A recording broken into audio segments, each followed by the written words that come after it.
Hey guys, welcome back to Endless Skies. We continued working on our compact machines. I'm here back in the first one where we made the the stone processing into ore bits, and I currently have it set up to feed itself, so it doesn't need any kind of external input. It's on a cyclical, feeding itself loop here.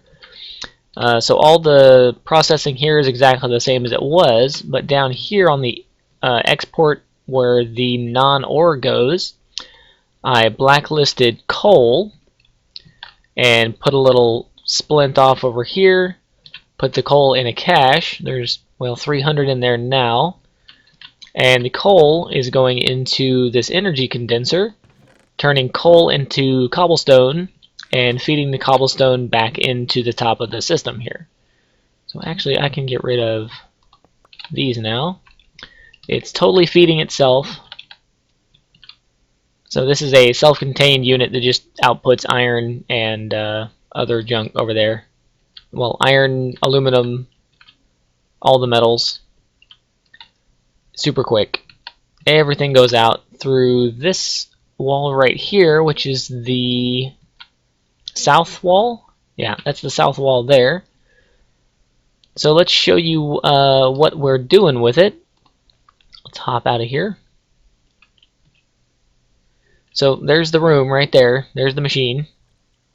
All the random stuff except for coal is going out this way. Turn it into red matter. All the ore bits are going through this pipe into this one here. This is our ore processing plant. Top down into that one. Oop, a little bit of lag there. Alright, so we have 9 smelteries built into this room. One in each corner, bottom and top, and then one in the middle that's a little bit larger. That's handling the iron. And we've got all these sped up. Mostly the middle one, it was really far behind, but they're all sped up with the torcherinos, so they're all going 4 times normal speed. And I've got 2 dark matter pedestals, one on this side, one on the other side. So it's kind of covering a few of these. It's not really uniform. But all the ore comes into these, gets processed down into liquids. The liquids are exported into these smart outputs from the Tinker.io mod, which are really handy. They have their own built-in tank. You can put any kind of cast you want in there, and it just exports over and over and over and over. So it's like an auto output that has a built-in tank.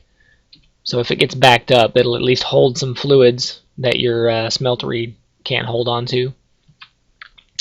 So those all get out exported as ingots, all the metals, through these pipes. Well, first off, the import is there on the north wall. It goes up and around into all the smelteries.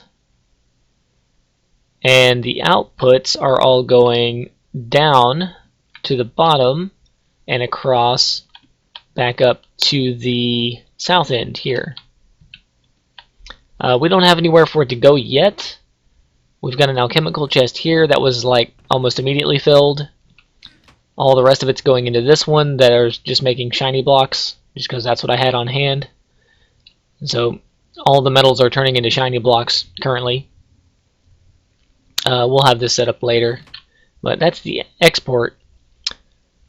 As for powering the smelteries, they all need lava.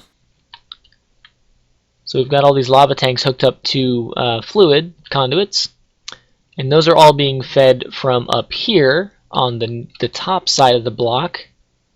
So let's hop back outside. Now you beat me out here. I don't even know how that happened. So the top side of the block is being fed by this compact machine, which is our lava generation plant. Let's jump into there. Oop. So here's our lava farm. We've got just 4 rows of crucibles kicking out lava, and there's a Torturino and a dark matter pedestal watch of flowing time set up on each end. So they're not covering the middles, but everything else is being covered. Like that middle bar there is not really covered by it, but everything else is. So this has its own built-in cobble generation here, going into these alchemical chests, which are just non-stop full, because they're a super hasted 64 stack of interaction upgrades. So those are never empty, not even a little bit. Like, you can't even really tell that the cobblestone's leaving. There's just like a glitch in the matrix every now and then. Yeah, there's just it'll be like 63 4. Yeah, there was one right there. Yeah, just every now and then you see one just kind of flicker a little bit. Yeah, there was one right there. But they stay permanently full, all the way topped off. And the lava being generated, no, don't look at those. Yeah, don't look at the pipe. It's being exported to every single side. So we can pick up this box, this little, our little room here. We can pick it up and just take it anywhere we want to have lava and just set it down next to something and it fills it with lava. So, that's that.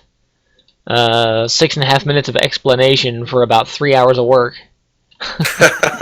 It did take a little bit of time. Yeah, that was 3 hours of work right there. Getting all these laid out and planned and set up and built and automated. So the only thing we have left to do is build an AE system to put all those ingots into whenever we need them. And Yep. that'll be a few more hours of work. Yeah, probably. We still got to go find all the little processing patterns for all the CPUs or processors. Yeah.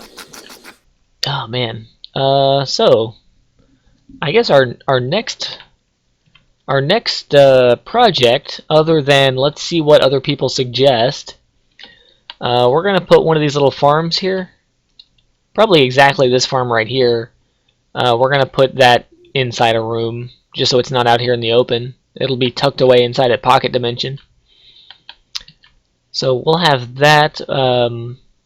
We can probably ditch the solar panel setup and just do a sugar charcoal energy processor setup, because there's like a ton of space in those rooms.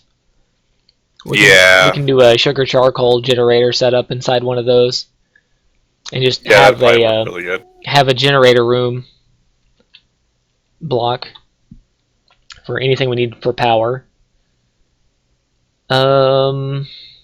What else? We might need to put a chunk loader inside each one of those. You think so? Yeah, I forget what the config file said for chunk loading, but we might need a chunk loader either like here next to these blocks so that the blocks are loaded, and then it will in turn load the insides, or we might need a chunk loader inside each one individually. I don't remember. I'll have to check it. Well, I know that this chunk loader right here should cover them, because it covers our entire island, including the the sludge boiler over there. It's doing that 3x3 that covers them. Yeah. Okay. Well, that's good. So they should be covered. I mean, we'll find out, tomorrow, I guess, if there's like a huge stack of red matter. Right. And it can't process any more shiny because all the blocks are filled up. Yeah. Which wouldn't surprise me one bit. Yeah, no, not at all. Yeah, and we can pretty much take this smelter here down, except for the base layer. Maybe move it over a little bit and just use that for tool casting if we ever need any kind of tools. That's all we need it for now.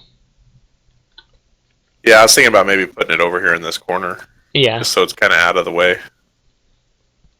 But all the rest of that kind of stuff is just tucked away in little pocket dimension now.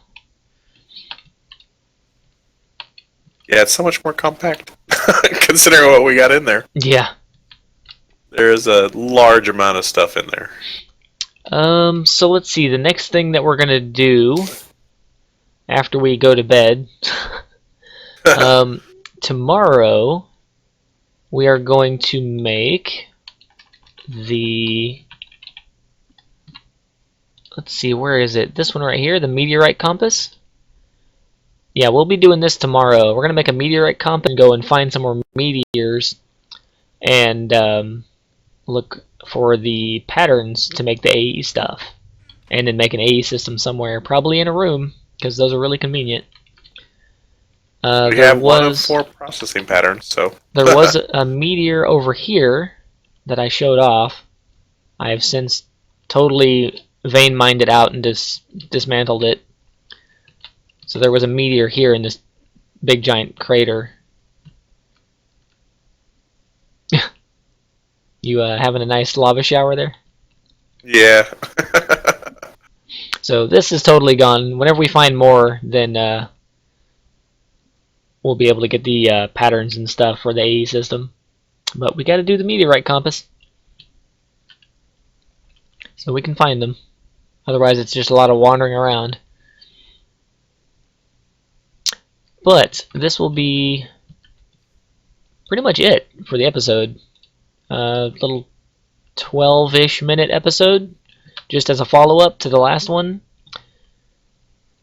It took us quite a bit of work, longer than I expected it to put all that stuff together. So Yeah, the smeltery setup was probably the most difficult part. yeah, running all the pipes, planning it out, getting all the filters and upgrades and everything thrown everywhere, and making sure it all Yeah. ran correctly. Getting 9 smelteries in there was not that easy. They are all touching in the corners. Yep.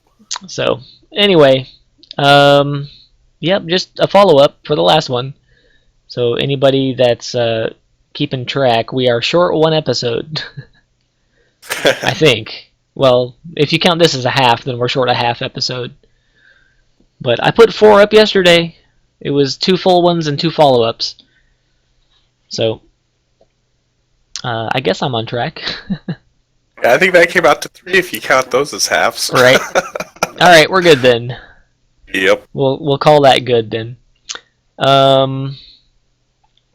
Yeah. So we've done a follow up and planned our next project, I guess you should say, and that'll do it.